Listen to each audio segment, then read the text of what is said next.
일단 저는 문재인 마크맨이 본 주요 대선 공약과 논점이란 주제로 발표를 하게 된 MBN의 윤범기 기자라고 합니다. 반갑습니다.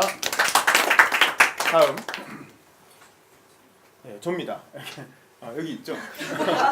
이제 SBS에 나온 장면인데 마크맨이라는 게 이제 기자가 아니신 분들은 잘 모를 수도 있는데 그 대선 주자들을 각 회사마다 한 명에서 두 명씩 마크맨이라는 개념으로 해가지고 담당하는 기자들이 있거든요. 그래서 요즘 대선 기간이 되면 주자들이 하루에 한 개 혹은 두 개의 공개 일정을 잡아요. 한 개 혹은 두 개의 공개 일정을 잡아서 대국민 메시지를 던지는데 이제 그런 공개 일정을 열심히 쫓아다니면서 현장에서 이제 취재도 하고 질문도 하고 그 주자가 말하는 걸 적어서 그걸로 이제 기사를 쓰는 그런 역할을 하는 기자들이죠.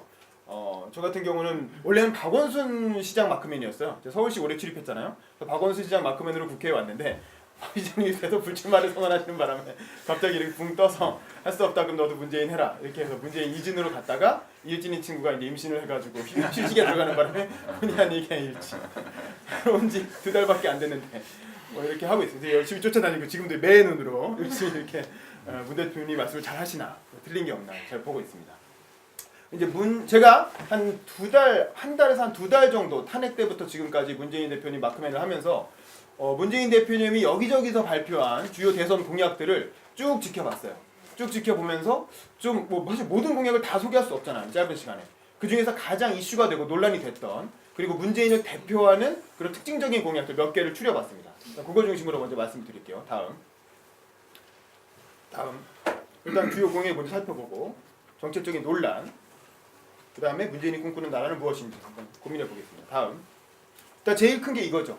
공공부문 일자리 81만 개 공공부문의 일자리를 81만 개를 만들어서 지금 현재 어떤 고용 문제, 청년 실업 이런 문제를 해결하겠다라는 게 문재인 대표의 대표 공약입니다.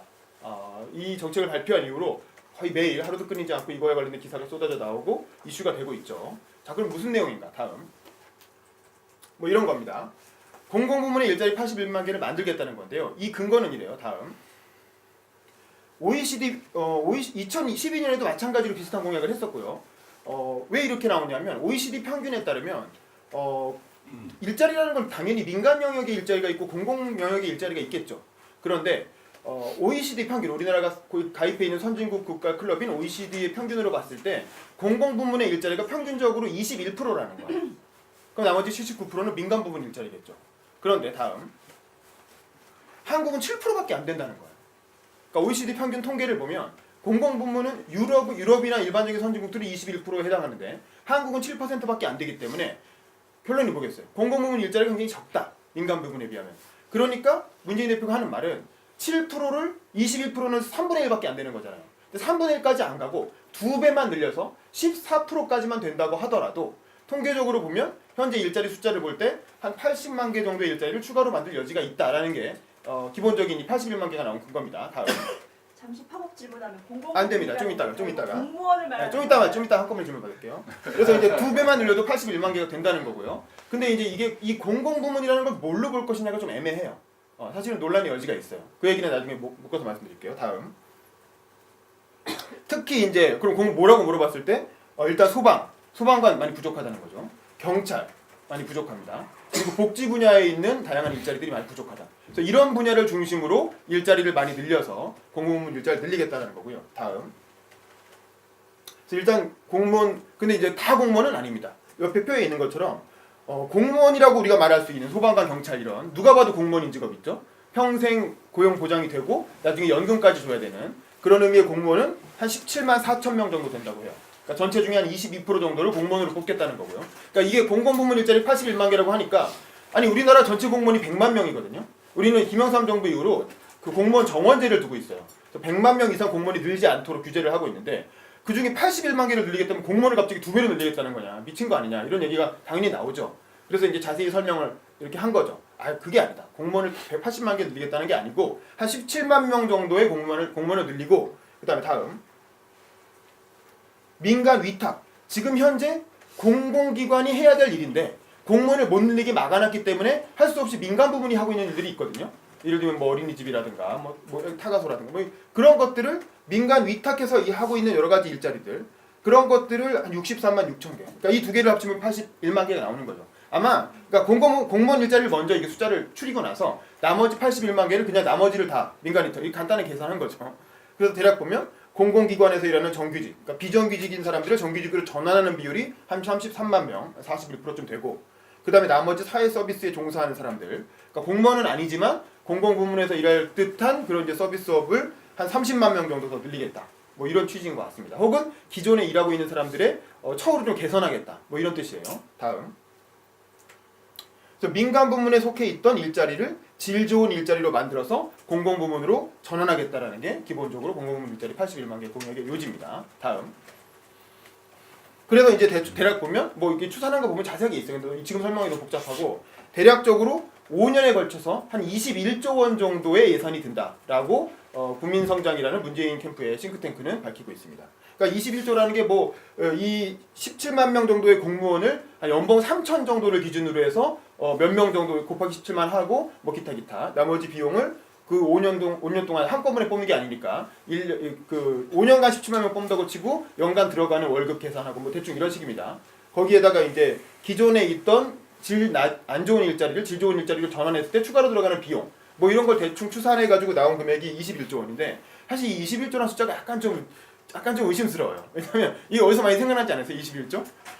우리 이명박 정부가 4대강에 쏟아부은 돈이 되게 22조라고 하잖아요. 뭔가 상당히 그걸 의식해서 그거보단 적다라는 식으로 이렇게 맞춘 X가 아닌가라는 느낌이 살짝 오는데 뭐 정확하게 저도 검증할 수는 없기 때문에 일단 그런 느낌이 좀 든다라는 정도. 일단 다음.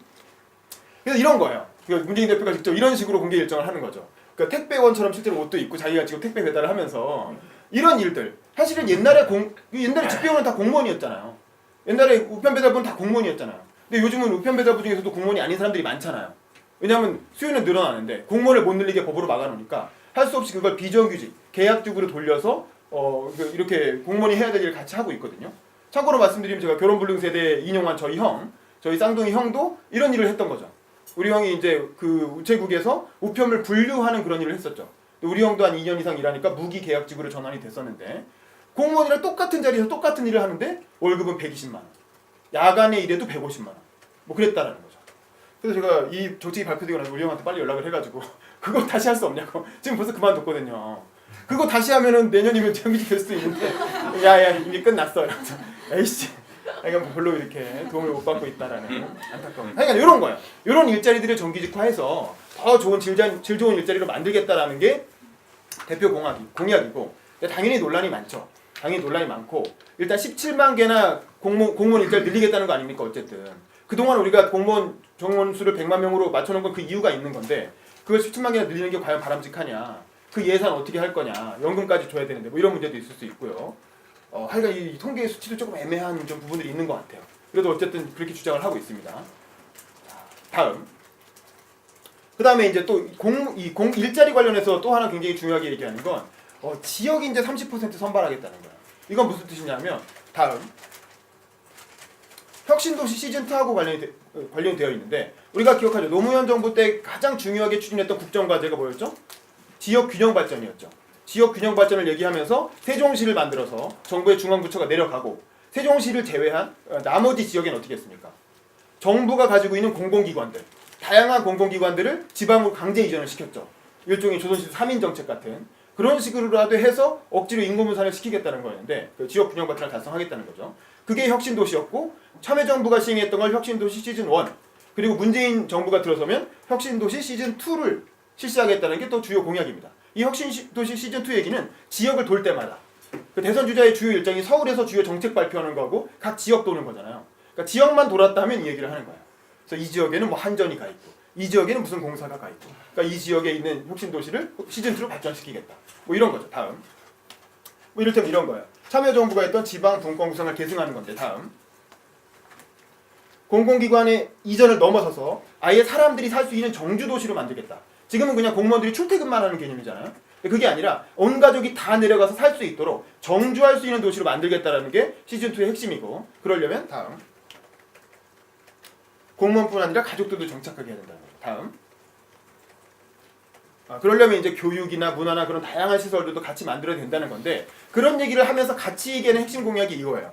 공공기관이 이전하면 그 서울에 있는 공무원들이 지역으로 내려가는 것뿐만 아니라 그 공공기관에서 새로 뽑는 인재들이 있을 거 아닙니까? 새로 신규 고용을 할 때 반드시 그 지역 출신 인재를 30%를 뽑도록 하겠다라는 게 문재인 후보의 공약이에요. 그러니까 전국을 다니면서 공공기관 방문할 때마다 항상 사장들한테 그 얘기를 해요. 그래서 앞으로 제가 집권하면 내년부터는 뽑을 때 이 지역의 인재를 30%씩 꼭 뽑게 해주세요. 꼭 뽑도록 하세요. 라고 이렇게 계속 지침을 내리듯이 이렇게 하고 있습니다. 만약에 대통령이 되면 대통령이 그런 가이드라인을 만들 수도 있겠죠. 이런 정책들을 얘기하면서 이제 일종의 지역 민심을 이렇게 얻는 그런 전략을 펴고 있는 거죠. 다음. 그 다음에 또 하나 놀라야 되는 건 이겁니다. 이 대담집을 지난번 대선 때는 문재인 대표가 운명이라고 하는 자서전을 냈었죠. 그 자서전이 공전의 히트를 기록하면서 인세 수익도 엄청 많이 들어왔고 그걸로 거의 선거운동 다 했다고 하죠. 그리고 그 자서전 덕분에 어떻게 보면 정치권에 입문을 한 거죠. 그래서 그런지 이번에도 대한민국이 묻는다, 문재인이 답한다 라고 하는 제목의 대담집을 냈습니다. 어떤 소설가랑 같이 대담을 하고 나서 그걸 가지고 대담집을 묶어서 작년 말에 냈죠. 저도 이 자리에 있었어요. 이 자리에 저도 가서 현장 취재를 했는데 이 책이 나왔을 때 가장 이슈가 됐던 것 중에 하나가 바로 이거였어요. 군 복무기간 1년.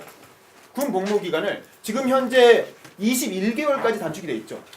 저는 장교였으니까 3년 근무를 했지만 대개 보면은 옛날에 이제 군복무 3년이라고 했다가 2년까지 24개월까지 줄었다가 조금씩 줄어들어서 21개월까지 줄었는데 책에 뭐라고 나오냐면 18개월까지 줄일 것이고 장기적으로는 1년까지 12개월인 거죠.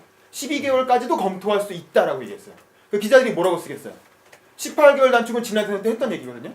근데 이번 책이 장기적으로 1년까지 단축할 수 있다가 나온 거예요. 그럼 당연히 아마를 뭘로 뽑겠어요, 저희가 제목을. 군복무기간 1년 단축. 그래서 이제 군복무기간 1년까지 단축하겠다고? 이거 굉장히 큰 거잖아요. 국민들이 많이 느낄 수 있는. 그러니까 엄청나게 이슈가 됐죠. 그러니까 논란이 되니까 사실이 꼭 그런 게 아니고 설명을 했어요. 다음. 이런 겁니다. 다음. 대담집에서 이걸 처음으로 언급했는데 다음. 2012년 지난 대통령 선거에 나왔을 때는 18개월까지 줄이겠다라고 공약을 했어요. 그런데 다음. 이 공약은 문재인이 처음 생각해낸 게 아니라 노무현 정부 때 참여정부에서 국방개혁 2020 그 정책의 일환으로 이미 발표했던 거예요. 이미 노무현 정부에서 군복무기간을 단축하겠다라는 공약이 이미 들어있었고 그 공약에 따라서 24개월이 21개월까지 단축이 된 거죠. 다음. 그리고 군 병력도 그에 따라서 50만 명까지 감축하겠다라는 그런 전략이 있었어요. 다음. 근데 이거 이명박 정부 때 원래 그냥 쭉 내려갔으면 18개월까지 원래 단축이 되게 돼 있었거든요. 근데 이명박 정부 들어서면서 천안함 사태라든가 연평도 포격 사건 이런 사건이 터지면서 이 군 복무기간 단축을 중단시켰어요. 중간에. 그리고 나서 그 이후에 더 줄어들지 않고 있죠. 그렇기 때문에 문재인 정부는 들어서게 되면 그냥 참여정부 때 했던 정책을 다시 이어가겠다. 이어가면 자연스럽게 18개월까지 단축된다라는 거예요. 그렇게 해서 자기 임기 중에 줄이다 보면 5년이면 18개월까지 단축할 수가 있고 다음.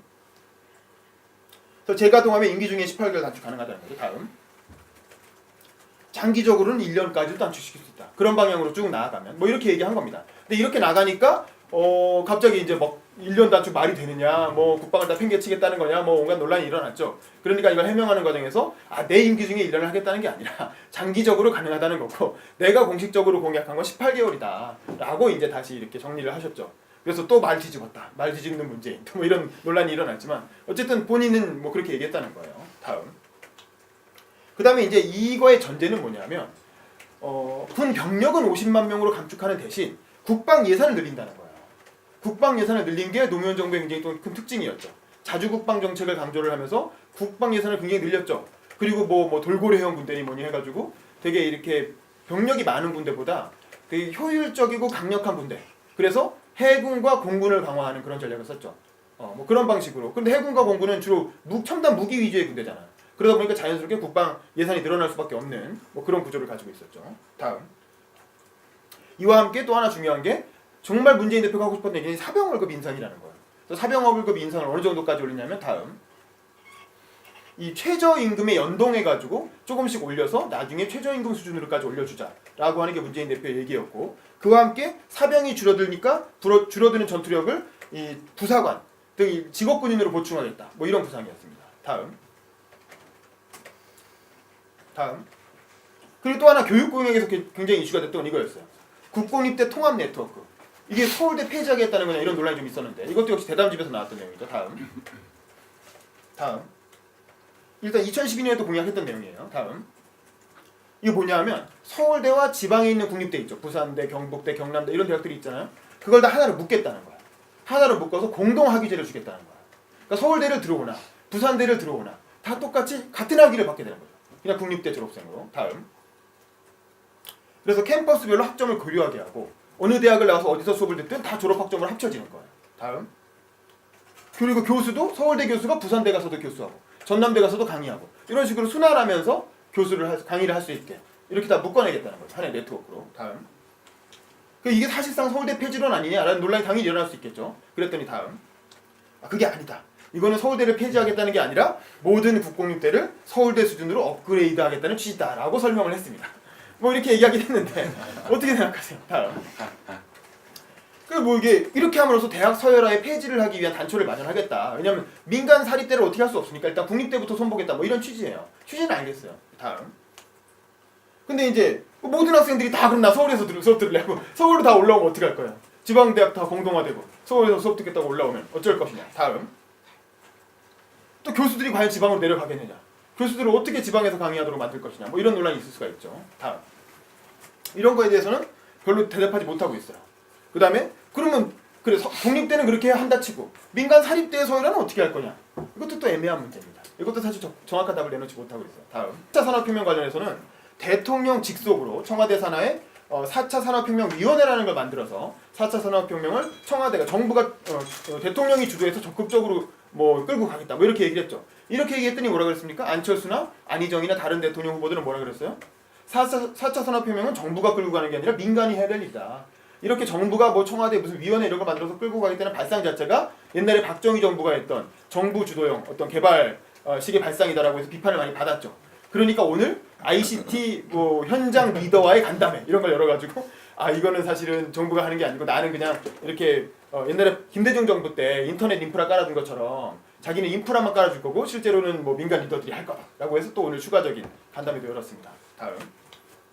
그 다음에 또 이건 좀 짜잘한 건데 광화문 대통령 시대를 열겠다라고 해서 지금 대통령 청와대에서 근무하잖아요.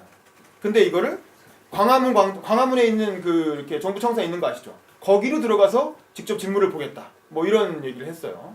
자, 그런데 이제 이것도 좀 논란의 여지가 있죠. 왜 논란의 여지가 있겠어요? 이거는 사실 박원순 시장도 얘기하고 여러 명이 얘기했는데 이게 경호 문제가 있고 이 사람의 대통령의 출퇴근길 경호를 챙기다 보면 이 출근길 광화문 일대 교통에 엄청난 지장을 초래하는 뭐 그런 문제가 있습니다. 그래서 그런 것까지도 좀 대안을 마련해서 얘기해야 되는데 그냥 뭐 발상을 바꾸면 된다 뭐 이런 식이어가지고 모르겠어요. 그냥 거기는 얘기인지 어쨌든 뭐 이런 논란이 있어요. 다음.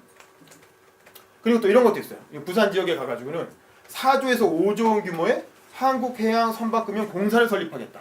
이런 거 설립하고 또 부산항만공사의 글로벌 항만 터미널 설립하겠다. 또 대구며 해상 풍력단지를 조성하겠다. 뭐 이런 건 일종의 약간 선물 보따리죠. 부산 자기 고향이잖아요.